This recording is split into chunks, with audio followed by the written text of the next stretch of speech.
Okay, so we're live. So good evening, everybody. I'm Sam from Parent Support, one of the team members here. Parent Support is an online platform for parents. We have a forum, we have an online shop, we create courses to help parents understand the many complexities around having a child with disability to make sure that all families have equal access to information and support throughout their entire journey. And one of the things that we like to do is to interview different organisations to help families learn about different things that are out there and different places they can find support. So tonight we are interviewing Vikki from the PDA Society. So I'm just going to hand over to Vikki to explain a little bit about who the PDA Society are and just an overview of your role within the charity.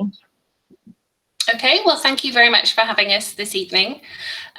So the PDA Society is a charity that provides information, support and training on PDA for individuals, families and professionals. I know we're going to talk later in more detail about what PDA is. So just to say briefly at this stage that it stands for pathological demand avoidance, and it's best understood as a profile on the autism spectrum. So one way in which autism might present, which involves, amongst other things, the avoidance of everyday demands and the use of social strategies in that avoidance. So the PDA Society, we're volunteer-led and run. So we're by the PDA community for the PDA community, if you like. So all the trustees are volunteers, and the vast majority of the people that work within the organisation are volunteers. Although recently we've taken on a bit more paid support as we've grown, yeah, predominantly volunteer-led by people who all have a direct connection with PDA. And we have two main aims. One is to increase understanding and acceptance of PDA within the concept of dimensionality in autism. In other words, that autism isn't just a one-flavoured condition, that it presents in many different ways. So to further the understanding of PDA within that concept of dimensionality. And the second is to improve outcomes for individuals and families with PDA. So that's a little bit about who we are. We started out as a parent support group, first of all in 1997, and then grew from there and became a registered charity about 5 years ago. Oh, wow, great.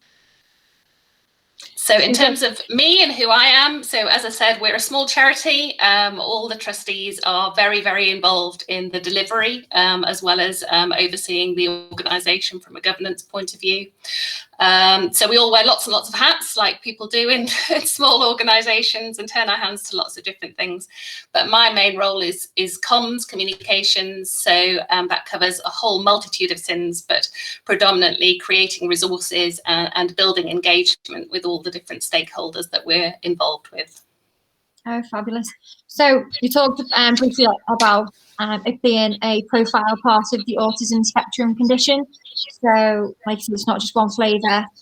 Autism is this, it's categorised and fits in one box. So what is pathological demand avoidance? Can you give explanation and some examples of what parents might relate to?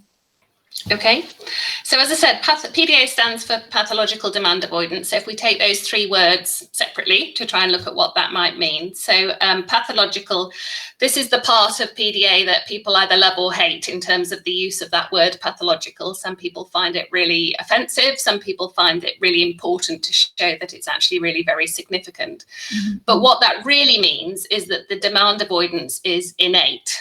It's an automatic response. It's not a choice. It's a question of can't, not won't. It's not a deliberate defiance or refusal. So that's the key point. And then also from a sort of medical point of view, I suppose the pathological bit encapsulates the fact that it's significant and extreme. It's not just kind of wanting to not do something from time to time. It is all pervasive.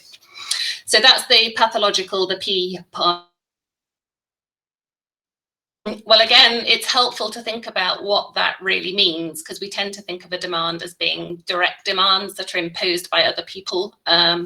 But in fact, with PDA, it can equally be demands that you would have of yourself, even bodily demands like thirst, hunger, the need to go to the toilet. So it's not just those direct demands or questions from other people. And indirect demands, as well as those sort of internal demands. So what might they be? So something like time being an additional pressure on top of the demand of the activity itself. Praise can feel like a demand because this is sort of implied expectation that you might do it better next time. So you can see that it's quite subtle what demand can mean. There's demands within demands. So within the demand of going to the cinema or going to assembly, there's a demand to keep quiet, the demand to sit next to somebody that you might not particularly want to sit next to. There's all those little implied demands within the bigger demands. And the I ought to feelings of daily life. I ought to do this. I need to do that. I should do that. And very often we are talking about everyday demands here. We're not talking about the big things or necessarily things that you don't want to do. We're talking about getting up, dressing, washing, eating, sleeping. So as I said, demands are many and cumulative and sort of all pervasive in PDA. And then coming on to the A, the avoidance. So we all know what avoidance means, and we all avoid demands to a greater or lesser extent at different stages of our lives. And when demand avoidance is more significant, it's really important to say that it isn't always, PDA isn't always the right explanation or the best explanation for that demand avoidance. But there can be some quite unique things about the way demands are avoided in PDA. So we created a short video called Demand Avoidance of the PDA Kind to try and get across this sort of slightly unique flavour, if you like, of avoidance. So whereas in other presentations, you might see avoidance in the terms of refusal or withdrawing or shutting down or running away, often with PDA, more of a social approach is taken to begin with. So there was some research done by the University of Newcastle, which showed that a sort of hierarchy of demand avoidance approaches is usually seen in PDA. So that might start with something like distraction. Oh, those are really nice socks. Or making excuses that sound very valid. Well, I'd love to help, but I'm afraid I don't know what a saucepan is. Or I'm afraid I can't do that because it would aggravate my arthritis. So things that sound very plausible. You know, often perhaps it's sort of using role play or fantasy because one of the sort of key features of PDA is that with role play and pretense and fantasy that you might typically expect from somebody who's autistic. And so that can also be used to avoid demands. So that might be, you know, I would come to the table to eat my tea, but I'm a fox and they don't eat at the table. An adult PDA gave me a great example of to avoid having to communicate with the bus driver that she pretended that she was deaf. So, you know, it can take many different flavours. And so I think that sort of encapsulates what's a bit different about PDA and what demands are, what pathological means. So it's innate, it's can't, not won't. Demands being all pervasive and the sort of nature of the demand avoidance perhaps being not what we would necessarily think of as typical avoidance approaches. And would a pathological demand, say, talking to the bus driver, would that be something that would be done every single time you came into contact with the bus driver, or would that just be on certain days, certain circumstances, but would also very much be a can't, not won't? So yeah, I think that's a really good point. I think, you know, when we were talking about that dimensionality concept, that I think, you know, the drive to avoid, the inner drive to avoid is going to vary from day to day, hour to hour, minute to minute, based on how anxious you're feeling, how overloaded you're feeling. So I think absolutely the amount of demand avoidance that's needed in order for you to feel safe, if you like, and in control of life will vary based on, you know, what's happening that particular day. That must be incredibly frustrating for the person, but also people supporting them with that very much like, well, you did it yesterday, why can't you do it now today? So that kind of leads into the next question about, so what are the benefits of understanding this profile, because it must cause a lot of tensions on both sides really. Yeah, so I think that the benefits, as you say, are having an insight into what's behind the behaviours. So looking beyond the behaviours, because as you say, the behaviours, especially when they might vary from day to day or situation to situation, it can be quite perplexing, it can be quite confusing for people, and you know, it's quite common for people to think that this is a deliberate act. You know, I certainly had that with my son, and a headmistress who said, well, he could do it yesterday, so I know he can do it, so he's choosing not to do it today. Well, actually, you know, it doesn't quite work like that.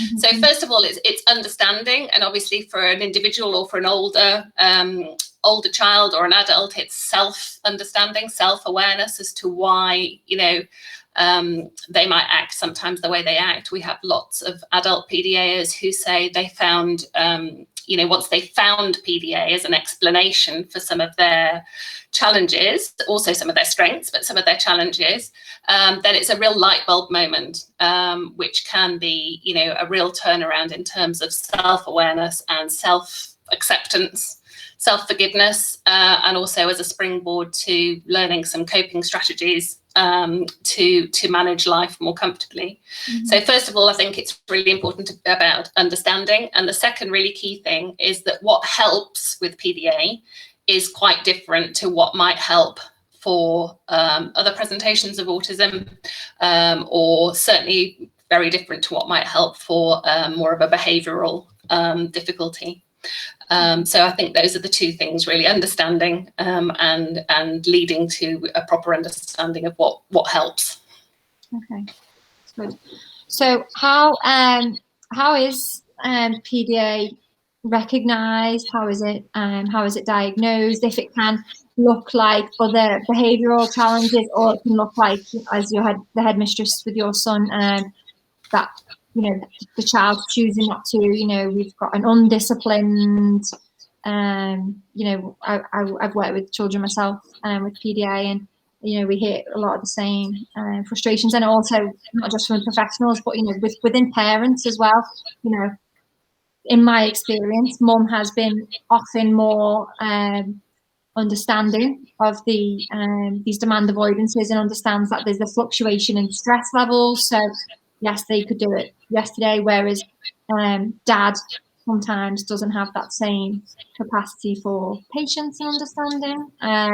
But what would drive a parent maybe to get this diagnosed? Would they previously have an autism diagnosis? Because we've had some children, in just my experience, who haven't had a diagnosis of autism and don't typically present as a child with autism, but definitely, you know, really slotted into the PDA profile and actually responded really well to PDA type support.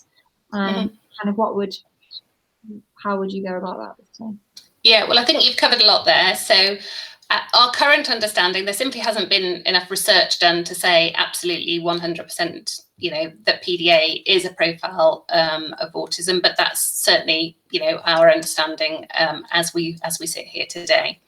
But as you rightly say, you know, it doesn't necessarily always look like, you know, what a lot of people, including professionals, think autism looks like, because unfortunately there's still quite a lot of stereotypes that, you know, that are out there, and we hear on an almost daily basis that people have been refused an autism assessment on the grounds of the fact that they give too good eye contact, or their conversational skills are too quote unquote normal.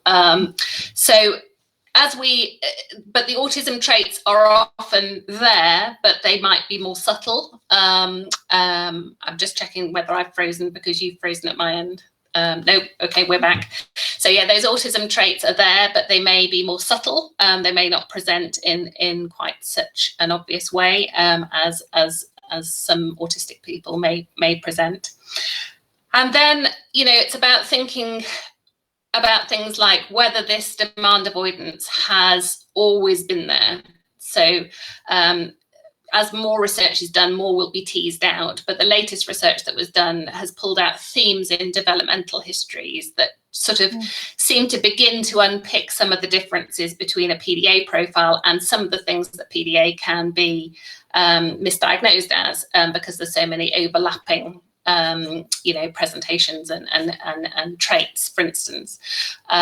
So that's commonly attachment disorder or early childhood trauma that it's often mistaken for. And one of the things that seems to pick out the differences in that is that demand avoidance or need to be in control, that need for autonomy. So looking back, parents can think, actually, this child was on their own agenda from a very early age. I remember my son could barely speak, and when I was trying to get him into his car seat, he said, "No, do it on own, boy." Just back off, mother. I've got this myself. So, whereas often, people are beginning to look at what might be happening if demand avoidance can creep in at a later age, where it might be more in response to school, for instance, or other situations that are happening in their lives. So I think one way of sort of trying to unpick it is to think back and think, okay, actually, has this been there from the beginning? And it can be quite hard for parents because often, they've so well accommodated it by being a good parent that they don't know, quite when it came, and it's a bit chicken and egg, and am I enabling them, and so on and so forth. So it can be really hard.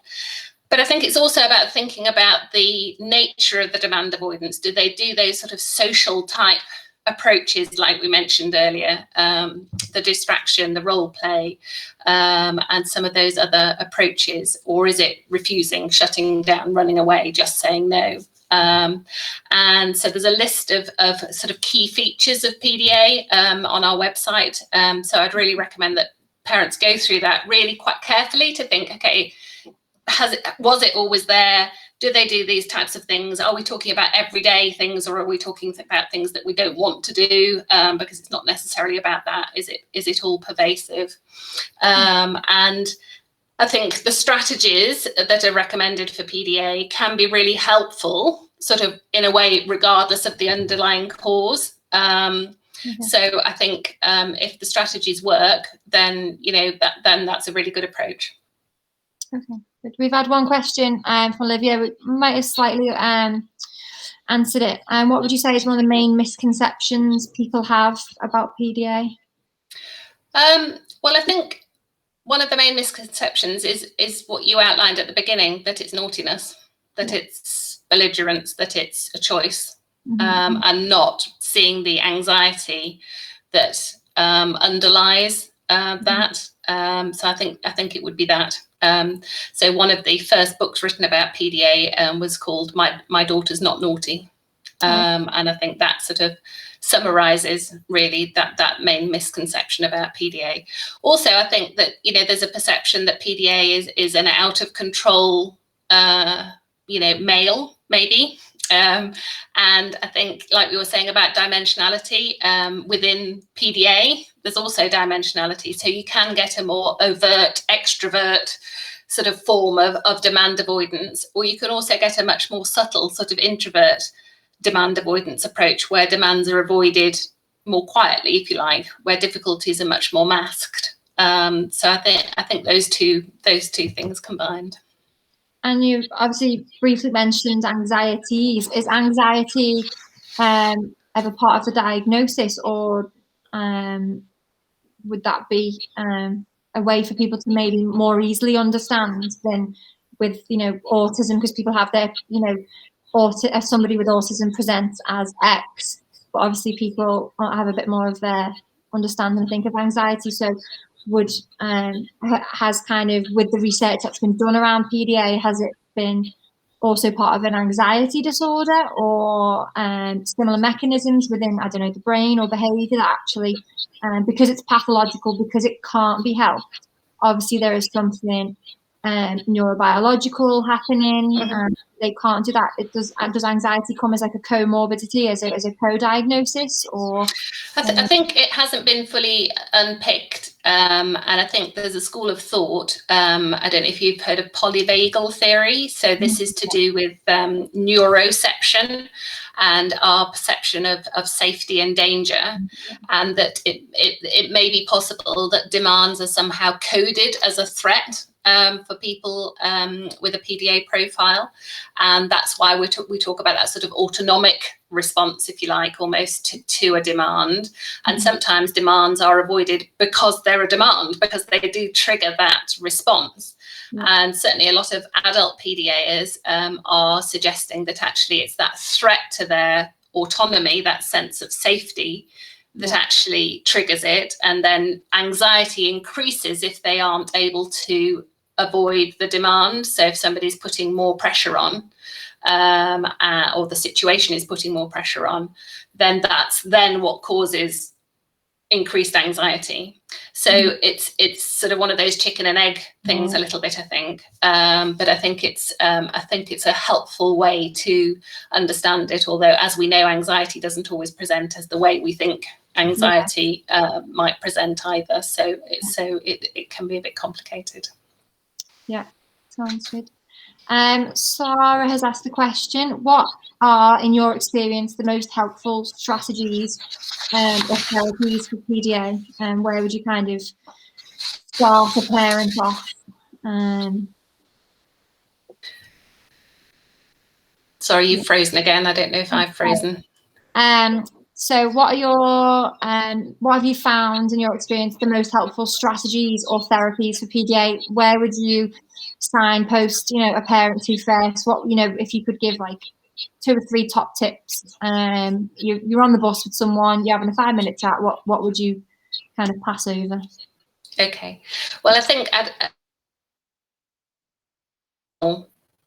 strategies.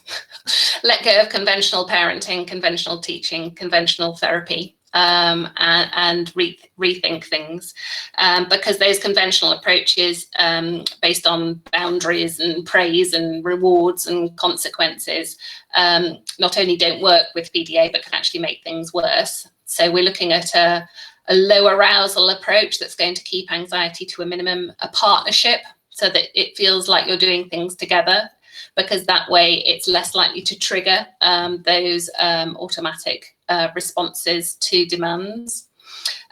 So we adopted the giant panda as our ambassador, because just like pandas, PDAs need a sort of tailored approach in order for them to thrive. And actually panda we now use as a sort of good acronym for the strategies that work well. So P stands for pick your battles, A stands for anxiety negotiation, D stands for disguise and manage demands, and A stands for adaptation. So there's oodles of information on our website about the helpful approaches for PDA, but if I had to just say one thing, it's forget conventional approaches and adopt a sort of low arousal partnership negotiation type approach that's very much based on trust and building a relationship. So it can't be fake. It has to be genuine, and a sort of genuine rewiring of that relationship that isn't based on any form of authority, but about doing things together. Yeah, and I guess forgive yourself as well. We learn how to parent this way, and you're not a failing parent if you're not able to get your child to do X, Y, and Z. It's not, that's absolutely. Yeah, and that's where peer-to-peer support comes in amazingly. So there's so many support groups. Obviously, pre-COVID, there was lots of physical face-to-face support groups, but there's so many online, and that's an absolute lifeline for so many families. And as I said at the beginning, that's how the PDA Society started out, as a parent support group. Yeah, brilliant. Cleona has asked, what's the best way to approach schooling? Should I try mainstream? Do most parents homeschool? My daughter is 4 and we seem to have a good handle on things at home. Protecting her nervous system is my #1 goal, as you can imagine. So the thought of school is terrifying because, as you've mentioned, and as I've also experienced professionally, school can be a huge, there's so much opportunity to trigger the stress, the anxiety, yeah, it's what. So what would you suggest to this mum? Demand-rich environment, isn't it? But I think it's like we said at the beginning about autism being dimensional, and there's no one size fits all. And likewise, there's no one size fits all when it comes to schooling. And it's down to each child, each parent, the availability of a suitable school in the area. But I think that, yes, a lot of families do decide to homeschool, but equally there are children who manage to navigate mainstream and want to be part of that mainstream. There are some who thrive in special schools. But I think across the board, it's fair to say that, education is a difficult environment for a child with PDA. We did a big survey a couple of years ago, and at that stage, we found that 70% of children with a PDA profile were either not in school or regularly struggled to attend. So it is a really common difficulty for people with a PDA profile. So I think there is no one size fits all. So much depends on the individuals within the school. So if you are lucky enough to have an individual within the school who totally gets PDA, who can bring the school along with them and show that it can work, then that can make all the difference. So yeah, it's difficult to have an answer that works in every situation. But what would you say, which professionals have you come across have been kind of the key ones to get on your side for schooling? So would it be an occupational therapist, or an educational, who should parents maybe be trying to, on their educational healthcare plans, who do they are best to get on side in a roundabout way, who have more understanding and experience of PDA? I think whoever gets it, whoever that individual is that gets it. And I think that, very often they can bring other professionals along with them, because they can present things in a way that makes sense to other professionals. And so whoever gets it, keep hold of them and get them on side, and they can help you to best communicate your child's needs to other professionals that you need to get involved. So I think, yes, whoever you find, if they get it, then keep good hold of them and build a great relationship with them so that they can help you. And because PDA isn't a diagnosis, a standalone diagnosis on its own, do you find that children in the school environment need a diagnosis of autism or autism with PDA, or do you find that actually there's sometimes people just understand the behaviours, understand the presentation, and will make those accommodations without a diagnosis? Or is it very much driven by, we need proof that your child struggles with this and that isn't just naughty behaviour? Well, I think SEN law says that you don't need a diagnosis in order to access support. And that it should be needs-based. So, we're not experts in educational law, but that's my understanding of the situation. Okay. And so, there are individuals and schools who can totally get on board with this. If the right person's there who's open-minded enough to embrace things and try a different approach. So, yeah. But in terms of diagnosis, yes, you're right. It's not a standalone diagnosis, although there are some people who have been diagnosed with PDA. But more commonly, it's, we see diagnoses such as autism with a PDA profile, or with extreme demand avoidance, or with traits of PDA. So that seems to be how a lot of diagnosticians get around the fact that PDA isn't in any formal diagnostic manuals. And you mentioned earlier about the profile of, quite often you can go back and you can see that these demand avoidant behaviours started early on. Is there a typical age where, or even gender, is it more prevalent in females than males? Or there's a particular age where it kind of not as triggered, but when those school environments, like I said, it's a demand-rich environment. Is it quite often when children reach school age that it occurs, or have there been adults later on in life? What is the kind of typical age that you find people having that aha moment with? I wish there was a simple answer, but I don't think there is. So I'm aware of somebody as young as 4 who has received a diagnosis of autism with a PDA profile. And I'm also aware of a gentleman who was diagnosed in his 50s. Okay. And so I think it can often be, as I said, if you're an intuitive parent who's naturally adapted your parenting style to your child, it can sometimes be going to school that is the point at which things become much more evident, because very often our children don't have any sort of, sense of natural authority, and, they don't really understand why adults at school have any control over them. And that can be often when things become more obvious. But in other cases, where the demand avoidance is perhaps less overt or more subtle or more masked, then sometimes, it may be much later in life before anybody realizes that, there may be something underlying. So as I said earlier, a lot of PDA adults, when they found PDA or found the PDA Society website, find that there's a name for what they've always experienced, but they didn't have a word for, then that can be, that can be very empowering.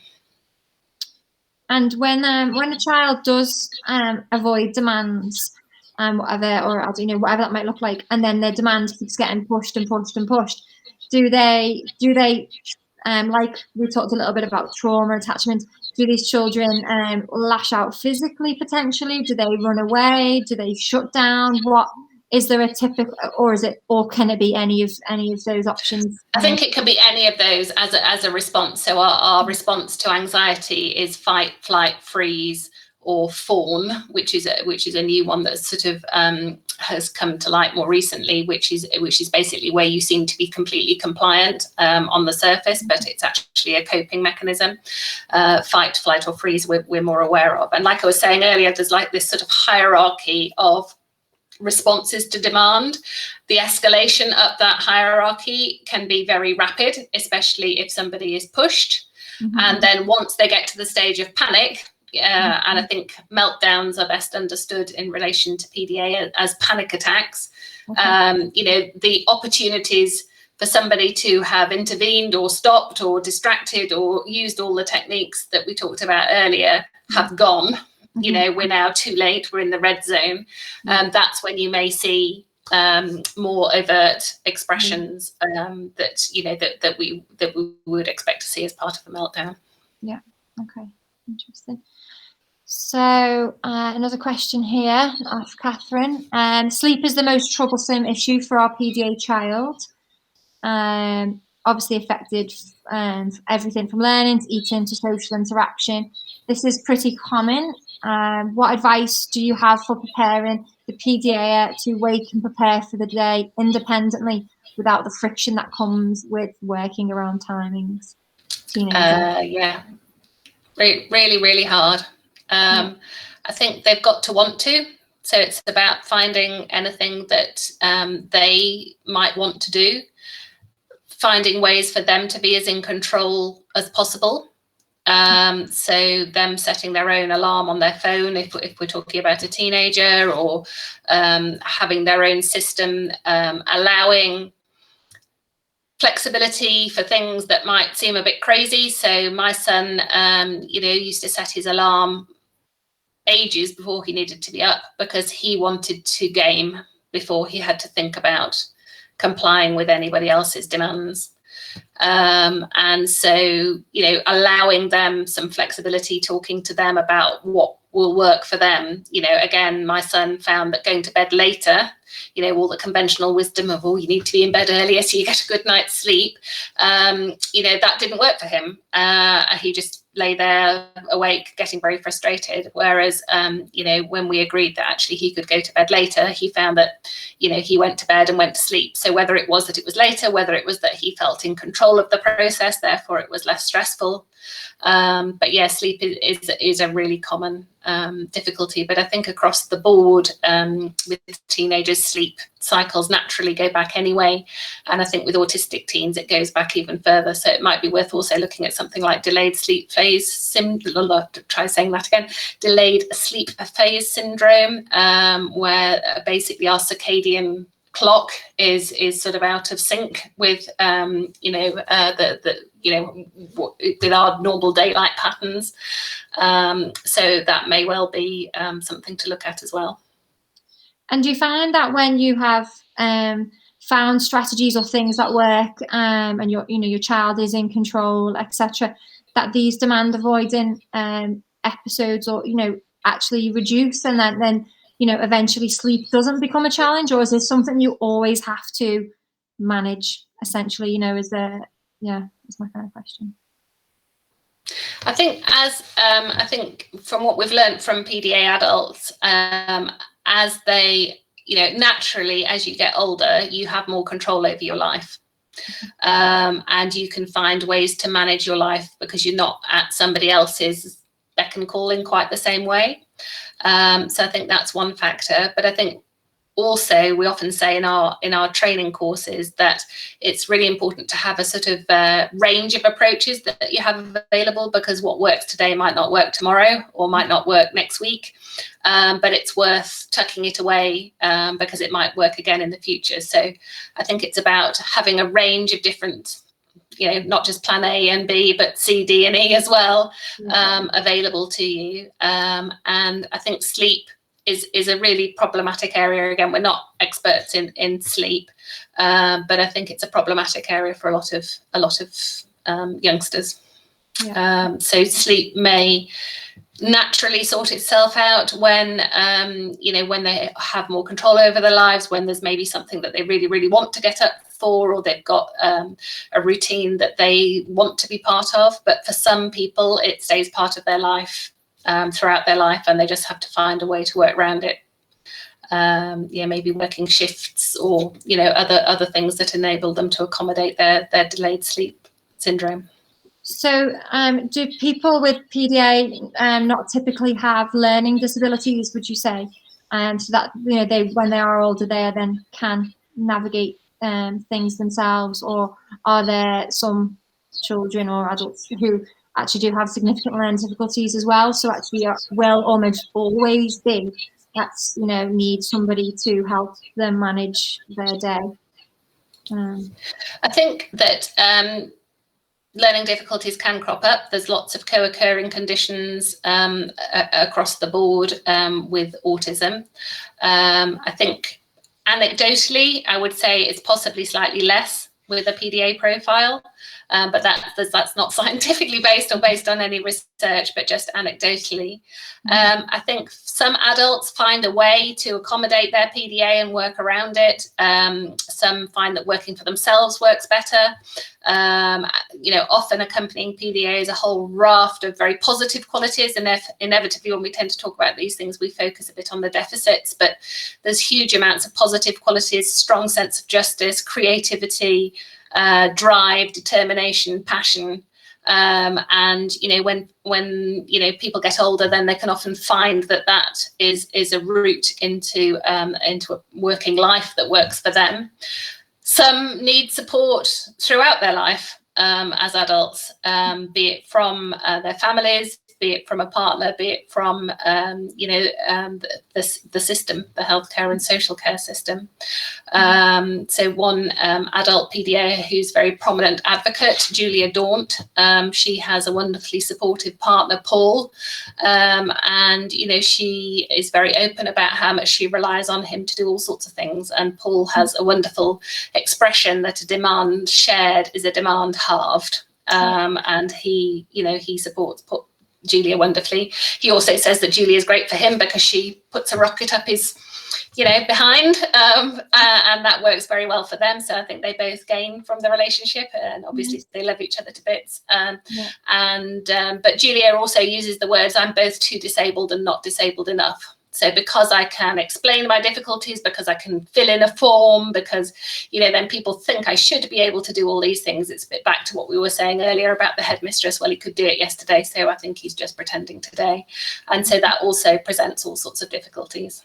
I can well imagine. Hopefully it wasn't on PIP assessment day. That she was having a good day. So kind of just gonna kind of round off, just talking a little bit about the charity. And it's also Saturday was your awareness day, which is great. Awareness days are really important because, like you said, people are, more people are finding out about it, getting answers to questions, they've had, or, I've had this my entire life, that relief as an adult, finding that, there wasn't anything wrong with you, you have this condition. So awareness days, we find are really important to, again, create awareness and obviously celebrate how far you, the charity, have come, and how far people with PDA and, as society, hopefully we are getting better at supporting and understanding and putting these measures in place. But what is next for the charity? Have you got any exciting plans going forward? I think more of the same. Our reach and remit has grown quite dramatically over the last couple of years. As I said, we've been, it was our 5th anniversary since becoming a registered charity at the beginning of January. So we did a survey to see how we were doing and to help inform our future plans. And what was really amazing out of that was that it was really clear that the information that we're providing has been truly transformative in terms of outcomes for people. So absolutely more of the same. And really trying, so we've had a big push this year. Thank you for mentioning PDA Day, but our real focus this year is on professionals and on engagement with professionals. So we're doing that in a multitude of ways, but on PDA Day we launched 2 new videos which are really about focusing on professional best practice and trying to get PDA on more professionals' radar. And when I say professionals, that's professionals across the board who might get involved with somebody with PDA. So healthcare, social care, education, the law, therapists and policymakers. And so another big push over the next couple of years, I think, will be on research and policy change in order to support our aims of increasing understanding and acceptance and improving outcomes. Okay, brilliant. And kind of perfectly into the next question is, how can people get involved and support your work? Because obviously you're doing an incredible job and you've got this great vision. Visions cost money. How do you kind of get to where you need to be, or kind of your next step? How does that work? Well, as I said at the beginning, we are and have been up till now a predominantly volunteer-led and run organisation, and so that's actually been a very low-cost model. So in fact, we haven't had to do much fundraising, and the fundraising that people have kindly done off their own bats for us and the donations that we've received it is likely that going forward our volunteer model will not see us through to the next stage, and that we will need to take on more paid support. So absolutely, fundraising, donations, very gratefully received. We will also be applying for grants and other sources of funding. We do run training. We have a suite of training programs that we run as well. So we have ways of also generating our own income, which I think is important for a charity, not just to be reliant on donations and fundraising. So that's really key as well. And we provide that training for a variety of third parties, as well as just running courses ourselves. So we deliver that on behalf of other organisations as well. We've just delivered some training for adult social care in a local authority, for instance. So we do that across the board. But yes, absolutely. We've got a hugely informative and comprehensive website, very active on social media. So yes, get involved, follow us, share our stuff, and get in touch. We also run an inquiry line service. So if people need some support from a trained volunteer, then we can help from that point of view as well.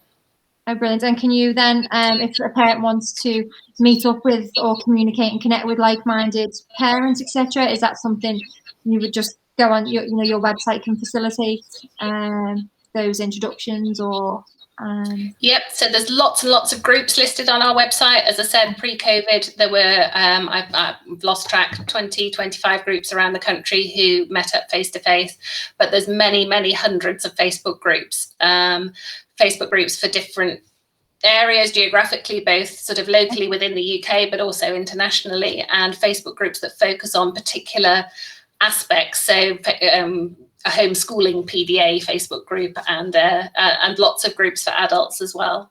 Groups on your website? Or? Yes, they're all listed on our website. Yeah. Excellent. Well, I don't think yet. I think we're all done with questions. So I just love to thank you for coming on this evening, sharing some of your wisdom. We will definitely share your professionals posts, etc. We will share this discussion, and I've got some homework to do myself. I'm quite interested in some of the things that we've discussed for work too. So yeah, wish you all the best for the future, and thank you very much. Please take care, and if everybody checks out the PDA Society's page and their website for any resources, and if you have any specific questions, you can also pop them on Parenting Portal, and we will help find and match you up with the PDA site or whoever and whatever we feel is best as well. So yeah, thank you very much, and enjoy the rest of your evening.